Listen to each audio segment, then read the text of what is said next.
Bismillahirrahmanirrahim. Alhamdulillah wassalatu wassalamu ala nabiyina Muhammadin. Sahabat Mufid-Kidan yang saya cintai karena Allah Subhanahu wa taala. Pada video singkat ini teman-teman, kita akan membahas tentang kisah kesetiaan Nailah binti Al-Farafisah menemani suaminya Utsman bin Affan radhiyallahu anhu. Namun sebelum kita mulai teman-teman, bagi yang belum subscribe, mari support channel ini dengan klik subscribe agar terus update konten yang bermanfaat insyaAllah. Teman-teman, ini adalah sebuah kisah yang telah lama terpendam. Kisah tentang kesetiaan dan pengorbanan seorang istri berjuang. Ya, dia bernama Nailah binti Al-Farafisah, seorang gadis Kristen cantik dari negeri Kufah, berkulit putih, berparas jelita, berfikiran jernih, dan berakhlak penuh pesona. Laksana bunga harum lagi mekar yang menjadi incaran para kumbang. Keelokan dan keindahannya telah sampai ke telinga sang khalifah Amirul Mukminin Utsman bin Affan radhiyallahu anhu. Maka beliau pun meminang gadis idaman dan sang khalifah pun menikahinya setelah dia masuk Islam. Tahukah engkau terpautnya umur di antara keduanya?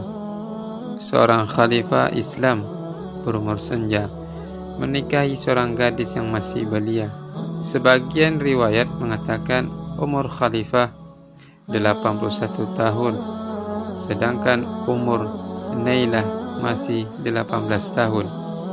Sebagian lagi mengatakan umur Utsman 76 tahun, sedang umur Nailah 16 tahun, dan masih ada riwayat yang lain.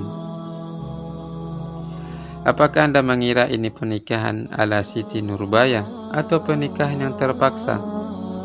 Tidak, sekali lagi tidak. Tapi ini adalah pernikahan karena cinta. Pernikahan yang sejarah akan gagal menggoreskan tintanya untuk menulis kisah semisalnya. Cinta seorang gadis muslimah dengan seorang kesatria Islam di zamannya. Di malam pertama, khalifah menyapa lembut kekasihnya. Wahai Nailah, kenapa engkau mau menikah dengan lelaki tua seperti aku? Nailah pun menjawab, aku suka dengan lelaki yang lebih tua. Khalifah pun menjawab, tapi masa tuaku telah melampaui masa tua yang ada. Nailah pun menjawab, tetapi masa mudamu telah engkau habiskan bersama Rasulullah sallallahu alaihi wasallam. Allahu akbar. Lihatlah, perhatikanlah. Dia telah memilih pemilik sepasang mata yang dulu pernah melihat dan bersua dengan Rasulullah. Dia telah memilih lelaki kesatria yang menghabiskan masa mudanya demi membela Nabi yang mulia. Biduk pernikahan pun berjalan. Utsman bin Affan diberlakukan dengan penuh cinta dan akhlak yang mulia. Nailah pun dianugerahi oleh Allah keberkahan cinta sang khalifah. Hari-hari berjalan, sang khalifah menaklukkan negeri-negeri kafir, menundukkan dan mengislamkan penduduknya, hingga negeri Islam terbentang dari timur hingga ke barat, terbentang dari Afrika Utara hingga Azerbaijan. Semua itu tidak lepas dari peran istri pejuang, istri seorang kesatria yang menemani sang suami dalam suka dan duka, tentunya setelah taufik dari Rabb semesta alam. Hingga tibalah hari-hari kelam dalam sejarah Islam. Muncullah ribuan manusia-manusia durjana berhati syaitan berkumpul di kota Madinah di saat para sahabat senior beribadah haji di tanah haram. Kaum munafikin pengikut Abdullah bin Sabah qabbahullah mengepung rumah sang khalifah, ingin menjatuhkannya dan mengobarkan api revolusi dan melengsarkannya dari tampuk kekhalifahan. Para anak-anak sahabat yang kalah jumlah bergegas dan segera menuju rumah sang khalifah, menghunuskan pedang dan membela sang khalifah Akan tetapi sang khalifah memerintahkan mereka untuk pulang dan menyarungkan pedang mereka, hingga akhirnya manusia-manusia syaitan itu berhasil mendobrak pintu rumah sang khalifah. Sedang sang khalifah dalam keadaan berpuasa, lagi khusyuk melantunkan Al-Quran, ditemani Nailah sang istri yang tidak sejengkal pun mundur dari menjaga dan melayani sang khalifah Utsman bin Affan. Hingga takdir Allah berjalan, datanglah manusia terlaknat masuk ke rumah sang khalifah, mengayunkan pedang ke arah tubuh sang khalifah yang sedang membaca Al-Quran. Maka dengan cepat Nailah maju menangkis mata pedang yang tajam, hingga jari-jari Nailah terputus demi membela suaminya Utsman bin Affan. Namun apalah daya seorang wanita lemah yang sedang melawan manusia iblis yang penuh dengan amarah dan kebencian. Tatkala Utsman melihat Nailah belum sempat mengenakan hijab demi membelanya, maka Utsman pun berkata, "Masuklah ya Nailah. Demi Allah, aku terbunuh lebih aku cintai daripada auratmu dilihat oleh manusia-manusia ini." Hingga akhirnya gugurlah sang khalifah Utsman bin Affan sebagai martir Islam. Darah Nailah bercampur dengan darah syahid sang khalifah. Nailah berkata kepada kaum pemberontak, "Celaka kalian telah membunuh manusia yang selalu solat malam dan membaca Al-Quran." Madinah pun bergejolak membara. Dalam riwayat, tiada manusia yang berani mengubur Utsman karena banyaknya para syaitan berkeliaran, hingga Nailah setia mendampingi jenazah sang suami.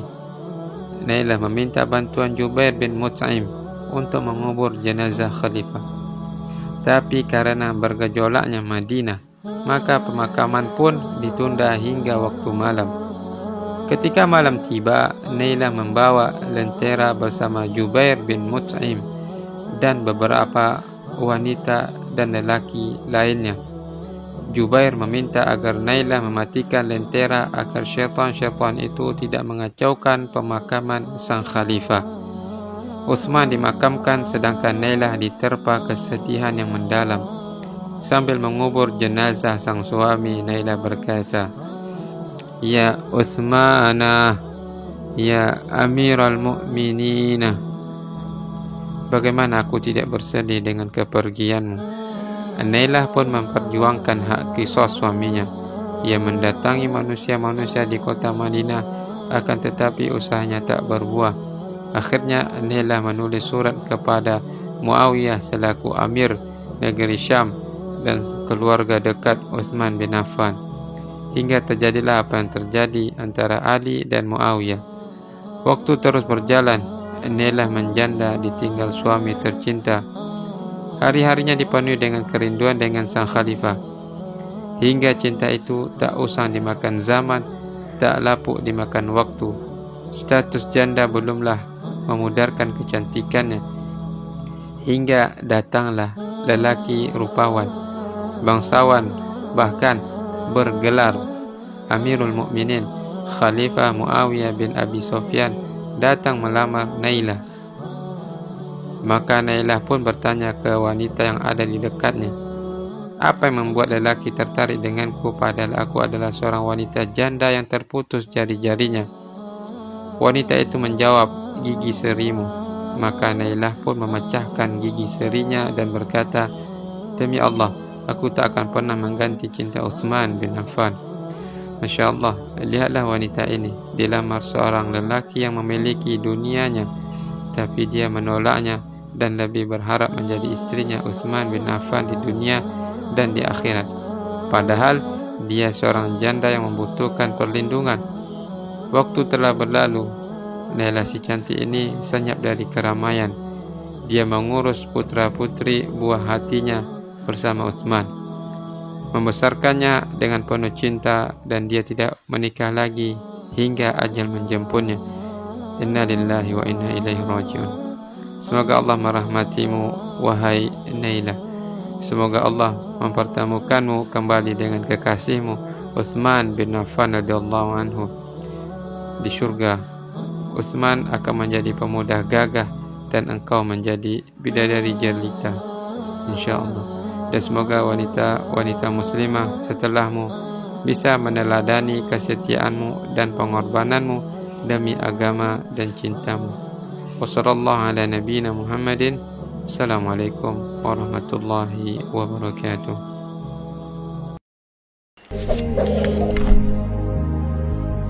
Sallallahu alaihi wasallam.